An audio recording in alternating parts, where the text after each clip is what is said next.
Nous allons accueillir avec grand plaisir notre première invitée, donc Madame Jessica Côté-Guimont. Je sais qu'elle n'est pas loin, je l'ai entendue tout à l'heure. Bonjour, comment allez-vous? Bonjour, je vais très bien et vous? Merci de m'accueillir. Je vous en prie. Alors, je vais vous présenter convenablement. Vous êtes la directrice et la cofondatrice du collectif des ex-placés DPJ. Je suis très contente de vous rencontrer même à distance et on va vous écouter attentivement pendant 10 minutes et converser avec vous par la suite pour un autre 10 minutes. Alors, quand vous êtes prête, ce sera à vous. Excellent. Je vous remercie là, vraiment beaucoup de nous accueillir aujourd'hui. Donc, peut-être brièvement présenter l'organisme avant de me lancer là, plus dans les recommandations ou ce qu'on avait à vous dire. Vous avez aussi reçu là, notre mémoire. Là, je m'excuse, ça a été envoyé un petit peu à la dernière minute aussi. Donc, le collectif Ex-Placé DPJ, en fait, c'est une nouvelle organisation à but non lucratif qui a été fondée le 13 septembre 2022, qui regroupe des ex-placés de la protection de la jeunesse et des membres alliés. Notre mission est de mettre en lumière les enjeux criants rencontrés par les enfants de la protection de la jeunesse, mais aussi au niveau de la loi de la protection, la loi LSJPA, pardonnez-moi. Notre souhait, en fait, c'est de répondre aux besoins des jeunes qui sont ou ont été suivis par la protection de la jeunesse. On facilite la prise de parole et la mobilisation des ex-placés. On offre différentes activités de prévention, d'éducation, de soutien, d'accompagnement, majoritairement pour les jeunes de 14 à 35 ans. On a également des membres de 35 ans et plus qui servent davantage de mentors. Et il est important de mentionner que notre modèle s'inspire beaucoup des associations d'entraide qu'on trouve dans les autres provinces canadiennes, mais également en France, les modèles d'ADEPAP et des repères. Donc, pourquoi c'est important pour nous de vous présenter aujourd'hui là, ce mémoire et nos recommandations? Bien, on est conscient en fait que le travail social concerne tout le monde et on croit sincèrement qu'il y a des changements de pratiques et de paradigmes doivent s'imposer au Québec, particulièrement pour les jeunes en contexte involontaire et qui ont un grand besoin et plusieurs vulnérabilités. Donc, on parle évidemment là, des parents, mais aussi des jeunes qui sont pris en charge, comme je vous l'ai dit tantôt, par la loi de la protection de la jeunesse ou encore la loi sur les justices pénales pour les adolescents. C'est important d'ajouter aussi que nos membres reçoivent également d'autres services, là, notamment au niveau des programmes des jeunes en difficulté, plus largement, tout ce qui touche la santé mentale, la dépendance et tout autre services psychosociaux là, qui provient également des réseaux communautaires. Donc, on pense que nos recommandations sont effectivement là, généralisables dans d'autres programmes et services qui entourent le travail social. Donc, plus concrètement, au niveau de nos recommandations, ça va de soi pour nous que le droit à la participation est quelque chose qui devrait être davantage reconnu et davantage mobilisé. L'importance d'impliquer les jeunes systématiquement, là, qu'ils soient consultés et impliqués dans les enjeux qui les concernent, tant au plan individuel lorsqu'on leur offre des services, mais aussi au niveau collectif dans l'amélioration des pratiques, des programmes, dans une optique de système de soins qui est apprenant également. Donc, c'est important pour nous là, qu'on valorise les savoirs expérientiels des personnes concernées et qu'on les mobilise à différents niveaux, autant dans la formation, la recherche que le travail d'intervention proprement parlé. Un autre point qu'on trouvait particulièrement important et qui sont souvent relevés dans nos discussions avec nos jeunes touche la stabilité et la disponibilité des intervenants qui permettent d'établir un lien de confiance. C'est souvent des jeunes qui ont vécu différents traumatismes, qui ont de la difficulté à faire confiance en l'adulte. Et c'est important pour eux de développer un lien de confiance et de sentir que les intervenants sont disponibles pour les écouter. Malheureusement, dans le système présentement, on se rend compte qu'il y a plusieurs enjeux là, qui vont toucher les professionnels et qui vont emmener du roulement de personnel important et qui ajoutent là, donc de l'instabilité et plusieurs intervenants là, qui vont graviter dans la vie des jeunes. Donc, les jeunes demandent en fait à ce que il y ait une meilleure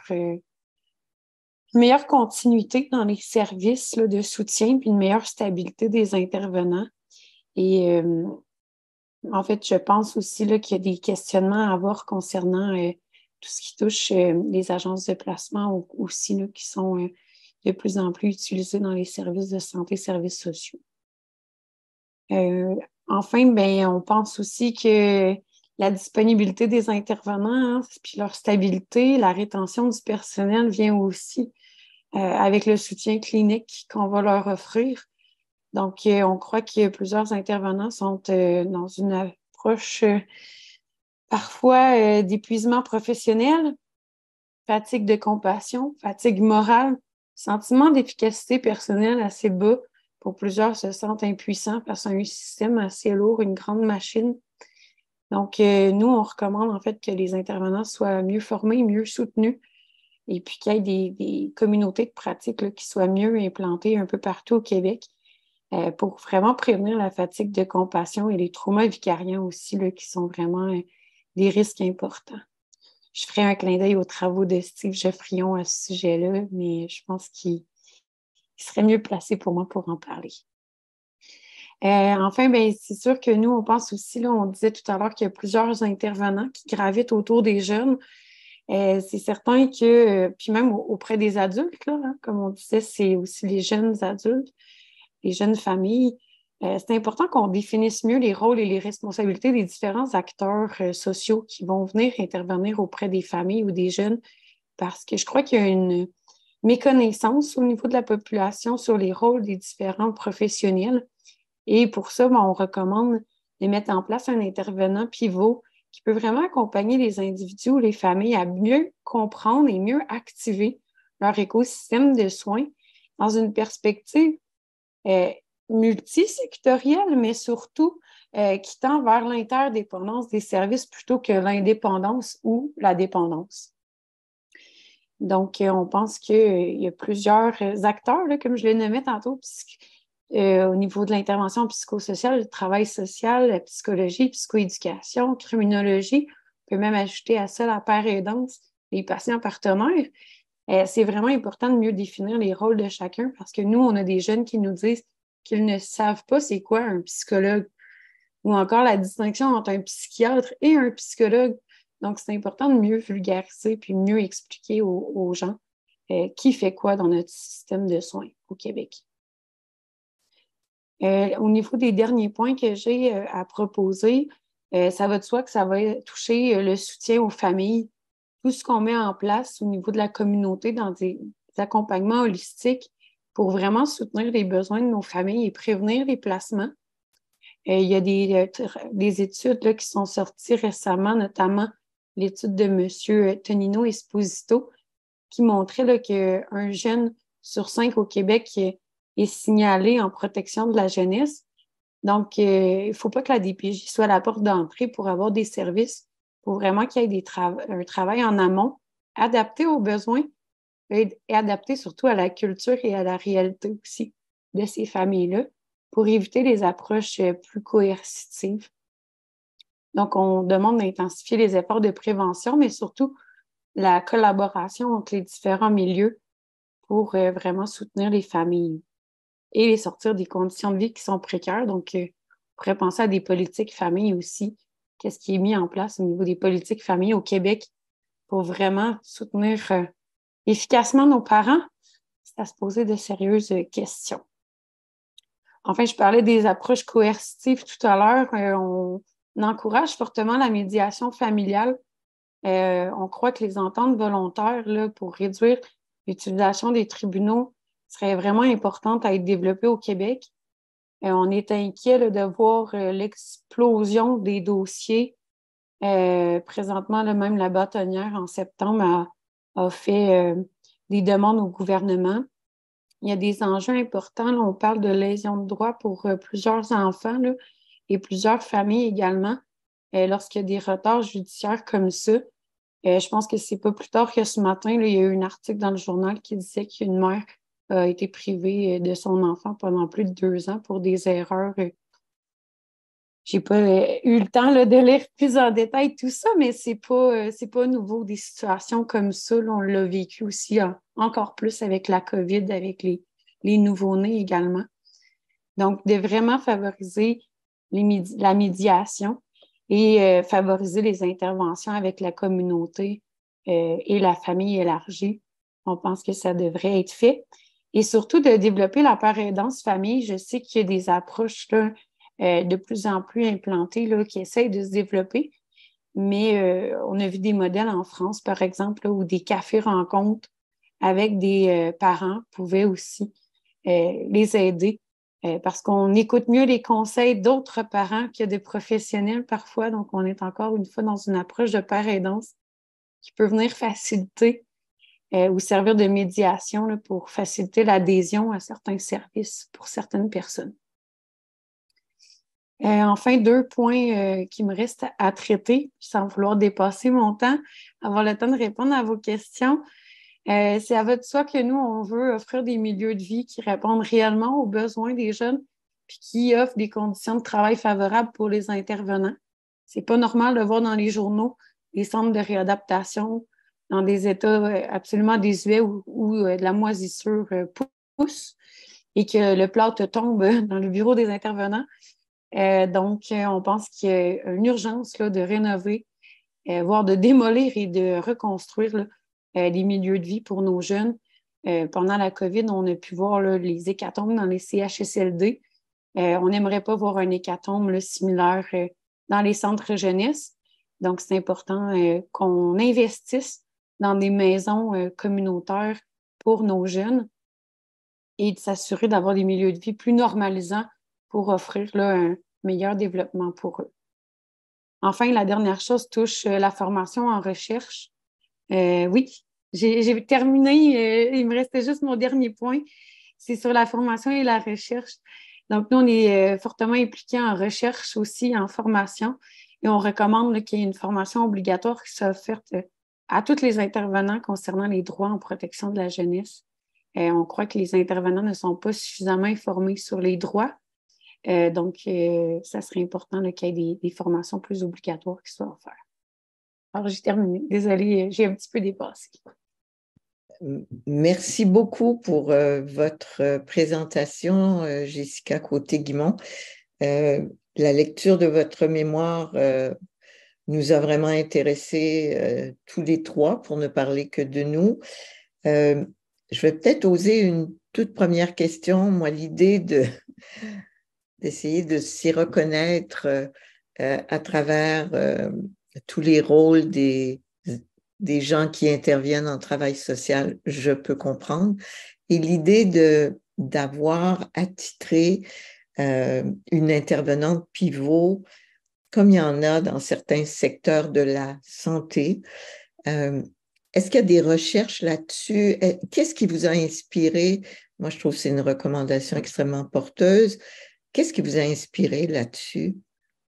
Je vous dirais que c'est vraiment la parole de nos membres. Ce que nos jeunes nous disent, c'est qu'ils se sentent vraiment perdus. Ils doivent souvent répéter aussi leur histoire. Donc, c'est vraiment la parole des jeunes qui m'a le plus inspirée là, à ce niveau-là pour que les jeunes comprennent mieux, mais qu'on sorte des approches très sectorielles. Donc, un intervenant pivot pour nous permettrait d'avoir une approche plus holistique qui permet vraiment là, de s'intéresser aux différents secteurs de vie. Et nous, on se base beaucoup, là, notamment pour le volet transition vie adulte, on se base beaucoup sur le rapport des normes équitables. Et puis, ils présentent ça en 8 piliers. Et puis, on croit là, que ces 8 piliers-là doivent toujours être pris en considération dans toutes les sphères de vie des enfants. Mm-hmm. J'aurais d'autres questions, mais je vais laisser la chance à mes amis. Nadine, je vous laisse la parole. Merci beaucoup pour cette présentation. Je tiens à dire que je suis particulièrement sensible par ce dossier-là parce que moi, j'ai œuvré toute ma carrière dans cette pratique-là et j'entends bien vos préoccupations. Moi, j'avais une question parce que là, on parle beaucoup de l'intervention en protection de la jeunesse, puis tu sais, dans ce que moi j'ai voulu peut-être explorer davantage, puis j'aimerais t'entendre là-dessus.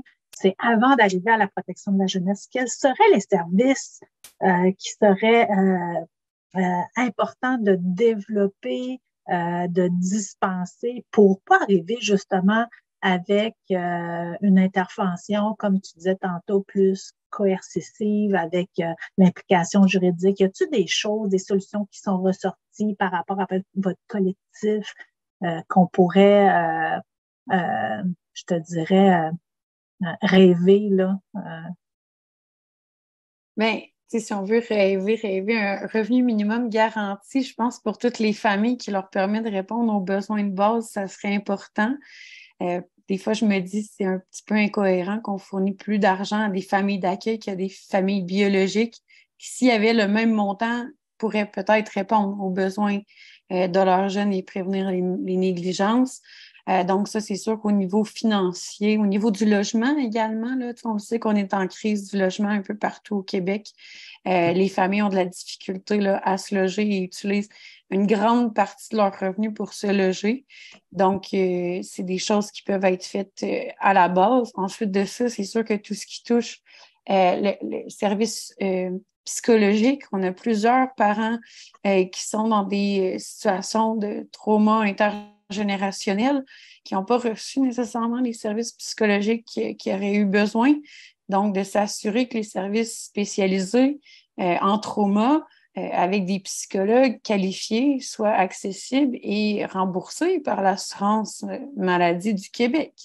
Et puis que notre réseau public de psychologues soit peut-être un peu plus accessible et que ça ne soit pas réduit à que 10 rencontres également. Je pense que c'est des choses de base qu'on doit mettre en place. Ensuite, je parlais de la paraidance familiale. Je pense que c'est une autre chose, une autre approche qui pourrait aider qu'un premier contact soit fait par un père aidant famille qui peut désamorcer peut-être certaines situations avant que l'intervenant de la protection de la jeunesse arrive ou que ça soit fait en binôme. Je pense que c'est une autre chose qui pourrait grandement aider.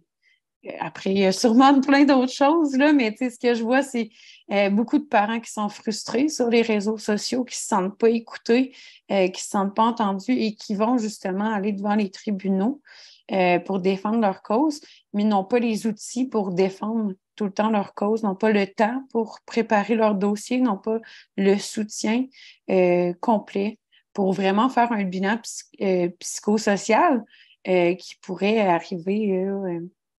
Des fois, on a juste les évaluations psychosociales de la DPJ. C'est important d'avoir aussi un regard peut-être plus externe qui peut être complémentaire ou différent ou pareil.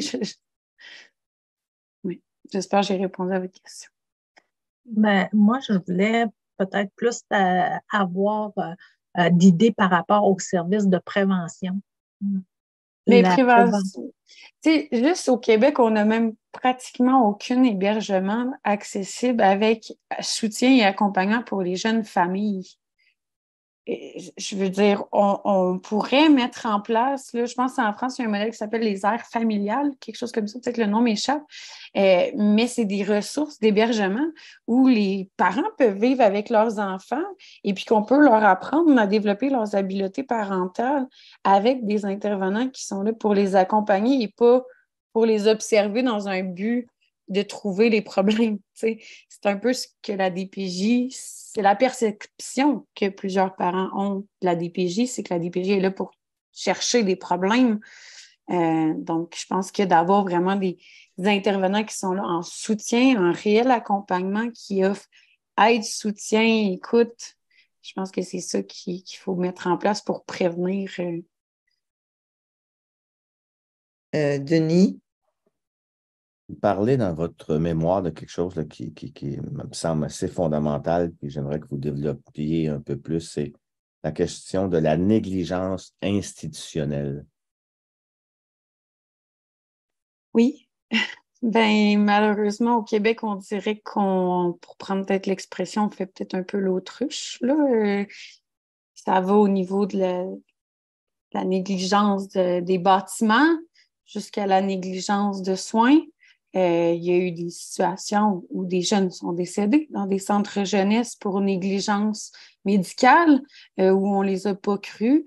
On a aussi un plus haut pourcentage de jeunes qui se suicident ou s'enlèvent la vie dans les centres jeunesse. Donc, je pense que les lieux sont désuets à plusieurs niveaux, au niveau de la culture, surtout une ancienne culture très rigide. Manque beaucoup d'expérience. La majorité des intervenants ont 5 ans d'expérience maintenant. Et puis, quand on parle de centre de réadaptation, c'est rendu la 3e ligne, là. Je veux dire, ça devrait être des intervenants spécialisés qui travaillent là. Et puis, quand j'ouvre, moi, j'ai fait des stages en centre jeunesse, j'ai ouvert des garde-manger de centre jeunesse et je ne retrouvais pas de nourriture pour les lunchs des enfants qui vont à l'école à l'externe. Je ne dis pas que c'est comme ça dans tous les milieux, je ne veux pas généraliser. C'est des choses que j'ai observées. On parle de négligence donc alimentaire, de la négligence éducative. Plusieurs jeunes, notamment à Côte-Nord, jeunes autochtones qui ne sont pas scolarisés aussi. Donc, je pense que la négligence, on retire des enfants pour motif de négligence de ces facteurs-là pour les placer dans des milieux où on les néglige. On le voit dans les journaux, là, des jeunes placés dans des gymnases parce que ça déborde, on ne sait plus où les mettre. La Commission des droits de la personne sont au courant aussi, ils font des états de ça, mais après, c'est un manque de volonté, là, selon moi, qui est politique, d'investissement majeur dans les milieux de vie qui datent, je crois, des années 60 majoritairement. Là, c'est important que ça soit des milieux qui soient plus normalisants dans la communauté, qui s'ouvrent à la communauté, plus des modèles de foyer de groupe aussi. C'est ce que les jeunes ils demandent également.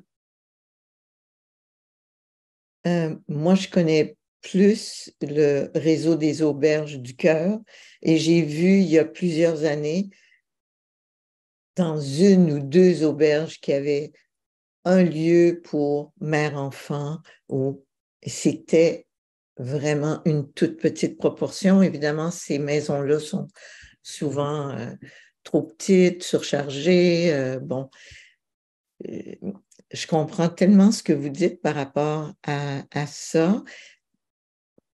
Moi, ce qui m'a touché beaucoup aussi, c'est que vous revendiquiez tellement bien le droit à la participation et l'importance de l'implication, qu'on écoute l'expérience des jeunes qui ont traversé ces lieux et qui sont capables de nourrir les décideurs, les gens en poste dans les établissements. J'ai presque applaudi quand j'ai entendu que le commissaire au bien-être qui allait arriver dans 1 an, allait avoir une équipe de jeunes qui vont le nourrir. J'ai pensé à vous, puisque c'était la première fois que je lisais ça aussi concrètement. J'espère que ça va faire son bout de chemin.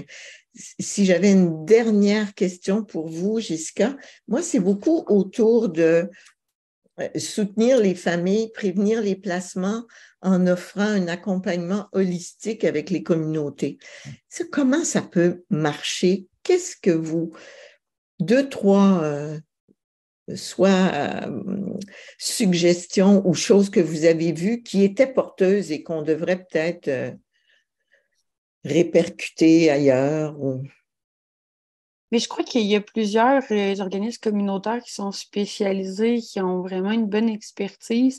Je pense entre autres à la Maison d'Haïti, là, parce qu'il y a vraiment une surreprésentation de jeunes issus des milieux ethnoculturels, pour donner un exemple comme ça. Mais je pense qu'il faut mettre à profit les expertises des différents milieux pour vraiment plus se concerter, plus travailler ensemble. Il y a des milieux communautaires qui ont peur de signaler à la protection de la jeunesse aussi. Il y a des enjeux de collaboration importantes, mais de démystifier qu'est-ce que la protection de la jeunesse aussi, puis de savoir quels sont les services en amont qui sont offerts. Je pense que les gens ne connaissent pas les services qui sont offerts, en fait. Donc, il faut vraiment rendre ça plus accessible puis qu'on ne soit pas là uniquement dans des situations de crise. On fait souvent l'exemple du pompier. Justement, les pompiers sont là aussi en prévention pour prévenir les incendies. Il ne faut pas uniquement être dans l'urgence à juste éteindre des feux parce que sinon, on va se ramasser avec des grands brasiers insoutenables, incapables d'être contrôlés. Donc, je pense justement, en mettant tout le monde à contribution, et puis ça, c'est un enjeu important qu'on retrouve surtout en centre de réadaptation, je vous dirais. En foyer de groupe, ils sont un peu plus ouverts sur la communauté. Mais quand les jeunes se retrouvent en centre de réadaptation, généralement, c'est très limitatif. Et puis, on n'est pas ouvert sur la communauté. Puis, si on pense à la transition vie adulte, puis à la prévention de l'intergénérationnalité, il faut penser aussi à qu'est-ce qu'on fait en amont pour développer ces capacités personnelles-là, mais traiter les traumas surtout. Fait. Il n'y a pas de solution magique, mais juste qu'il faut que tout le monde travaille ensemble. Oui, ça revient toujours à ça. Un dernier commentaire rapide, Denis, avant qu'on passe à notre dernière présentation. Oui, j'adore cette image-là. J'adore cette image. Il faut arrêter de contribuer à l'approche pompier seulement dans les problèmes et les enjeux collectifs, parce que là, on est devant le brasier qu'on n'est plus capable d'éteindre. Là. Ma chère Jessica Côté-Guimond, alors, merci beaucoup d'avoir tenu à déposer devant ces audiences publiques votre présentation, votre mémoire et d'avoir accepté de nous rencontrer. Ça nous a fait énormément plaisir et on va suivre ça et on vous a entendu. Merci beaucoup. Bonne fin d'audience. Au revoir. Merci beaucoup. Portez-vous bien.